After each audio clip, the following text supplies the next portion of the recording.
Ward number 6 માં ભાજપના ઉમેદવારોનો જનસંપર્ક સ્થાનિકોએ કર્યો ઉમળકાભેર સ્વાગત।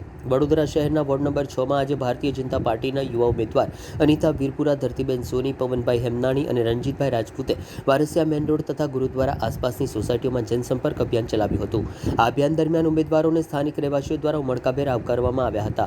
અનેક સ્થળોએ ફૂલહાર પહેરાવી તેમનું સ્વાગત કરવામાં આવ્યું હતું, જેને કારણે સમગ્ર વિસ્તારમાં ઉત્સાહપૂર્ણ માહોલ સર્જાયો હતો। વીરપુરા આજરોજ અમે વારસિયાના વિસ્તારમાં ફેરણી માટે નીકળ્યા છે, જેમાં ઠેર ઠેર અમને સ્વાગત અને આવકાર મળી રહ્યો છે અને એ અમને વિશ્વાસ આપે છે કે અમે વોટ કરીશું તો ભાજપને જ કરીશું અને જંગી બહુમતીથી મત આપીને જીતાવીશું। હું ધરતી સોની। આજ રોજ અમે ફેરણી ખાતે નીકળેલા છે। ગોસાઈ મોલો, નરસિંહ ટેકરી, સિંધુ પાર્ક, એમાં ઠેર ઠેર સર્વે નાગરિકોનો એટલો બધો ઉત્સાહ છે અને એટલું બધું સ્વાગતથી અમને આવકાર આપે છે કે અમે પૂરેપૂરી તમારી ભારતીય જનતા પાર્ટીના ચારે ચાર ઉમેદવારને જંગી બહુમતીથી જીતાડીશું। ભારત માતા કી જય। આજ રોજ અમે ફેરણી માટે વારસિયા વિસ્તારના સિંધુ પાર્ક સોસાયટી, સખર સોસાયટી, બ્રહ્મચારી બગીચો, ગોસાઈ મોહલ્લો એ દરેક જગ્યાએ અમે ફેરણી માટે જઈ રહ્યા છે। ઠેર ઠેર સ્વાગત થઈ રહ્યો છે, ઠેર ઠેર આવકારી રહ્યા છે અને બાંહેધરી અને વિશ્વાસ આપી રહ્યા છે કે અમે 26 તારીખે ચોક્કસપણે જંગી